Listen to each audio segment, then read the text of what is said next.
Sit with me. I wish to revive the tale of the twin-head god.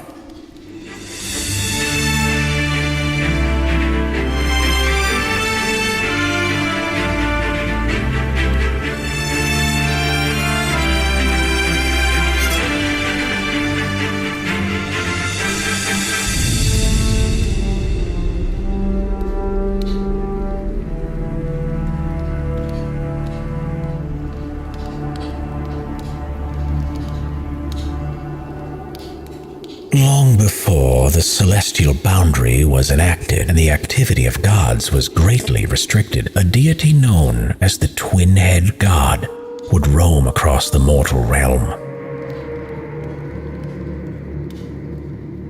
This divine being would take the form of an immense two-headed wolf, a physically matchless creature whose presence silenced even the most arrogant of heroes.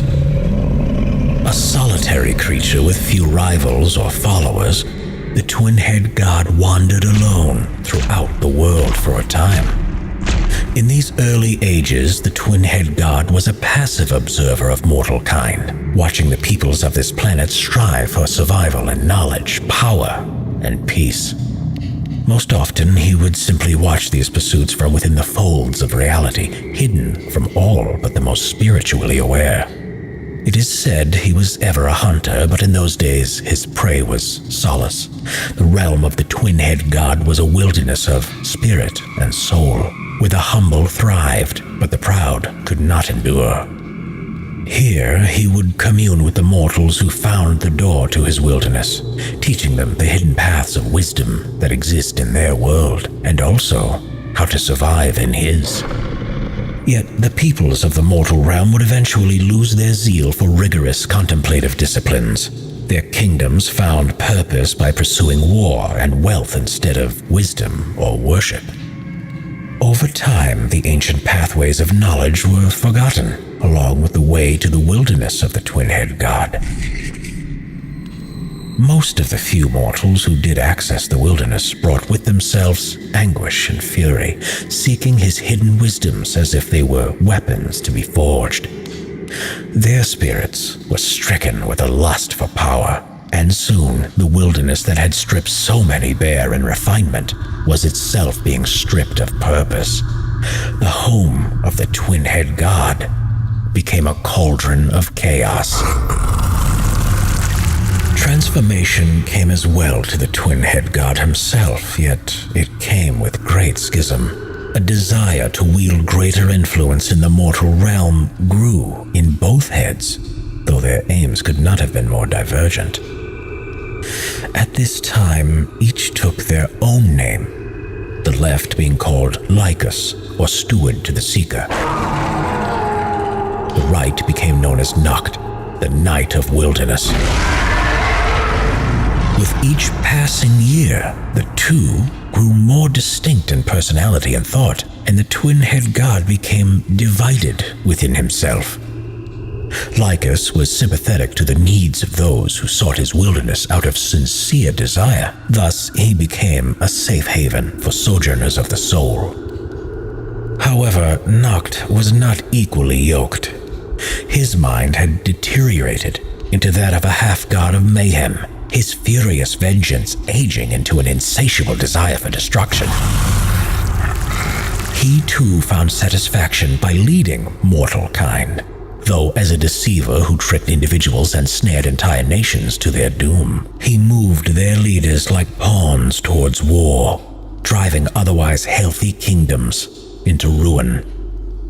Sacrifices of appeasement meant no more to Noct than swarms of flies gathering around his clawed feet. And when the fighting finally ceased, Noct would join in devouring the bodies of the dead that lay frozen on the fields of battle. This was the capstone of his fury, as those souls would spend their next life in tormented churning in the stomach of his immortal body.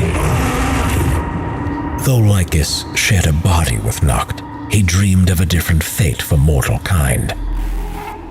He believed mortals could still find the ancient pathways of knowledge and thrive, and to that end he crafted a plan in secret. For when Noct devoured the dead armies of mortals, he would fall into a deep sleep, lasting for days or even weeks.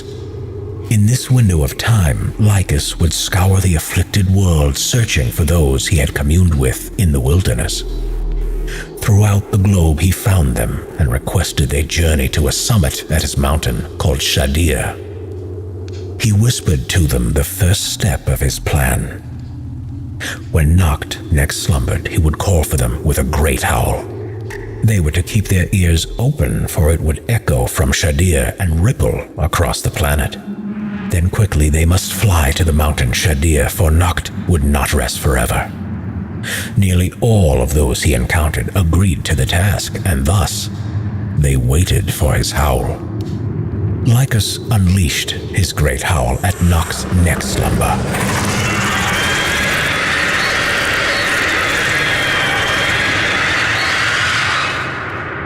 This cry was heard by all, yet recognized by only those who had been in the wilderness. In the weeks thereafter, hundreds of his communers made the treacherous trek to Shadir from nearly every nation, tribe, or clan in the world. When the summit was full, Lycus revealed his plan. This select group of mortals would find and preserve the forgotten knowledge that lay hidden throughout the world. The violence of this tormented age was to be outlasted rather than directly resisted. By these hidden wisdoms, they would survive, and along with them, his wilderness would be restored. But no more would he confess to them. To accomplish this task, Lycus would give each of them a portion of his power, called the Soul of the Wilderness. Each would be given the ability to transform their mortal bodies into that of a great wolf, a figure of strength and speed unlike they had ever known. With this ability, their journeys would be swifter than horses, their endurance like birds of prey, and their senses more keen than the primal wolf itself. Their lifespan would be greatly increased so they might gain the deepest understanding mortals could hope for. Along with these gifts, they were given a measured ferocity. This is a tool to be used for defending and not aggression. For Lycus knew the ancient secrets of this world would not be so easily found, nor acquired without great cost. These mortals he would call the Lycandral, his children, and he began to speak his language of magic over them in a fervent trance. Yet as Lycus spoke the transformative tongue over the Lycandral, a low thrum was heard in their ears. While dismissible at first, the sound grew until it shook the mountain Shadir and quaked through the Lycandral, knocking many to the ground. Along with this tumult, some of the Lycandral began to exhibit horrifying traits. As if overcome with madness, they began attacking their transformed brethren with abandon, tearing into them with naked ferocity. In the midst of this horror, it became clear Noct was no longer asleep, but instead was speaking his own baleful tongue of magic over the Lycandral. Deftly, imperceptibly, he wove a curse through Lycus's blessing. The Lycandral, who were mostly afflicted by the Bane, became known as the Night Wolves, a sinister offshoot of the Lycandral and followers of Noct himself. Lycus suddenly broke from his trance and roared upon realizing what Noct was doing. He broke off a giant shard of the Celestium stone with his mouth and drove it into Noct's left eye. Even with this wound, Noct continued to speak his curse upon the Lycandral, twisting those closest to his mouth into Night Wolf after Night Wolf.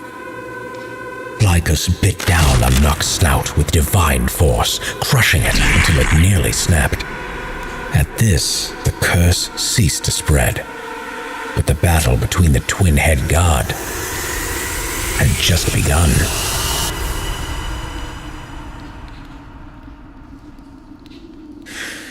In the years after its conclusion, which some say lasted several months, depictions of the twin-head god changed from that of a two-headed wolf to a wolf with only one head, yet with 4 eyes. One of those eyes, oft depicted red or bleeding. In the wake of the war between their god, both the Lycandrel and the Night Wolves scattered. There would be no binding together as one, no unified host hunting down the ancient pathways of wisdom. Lycus's dream was crushed, along with his mountain.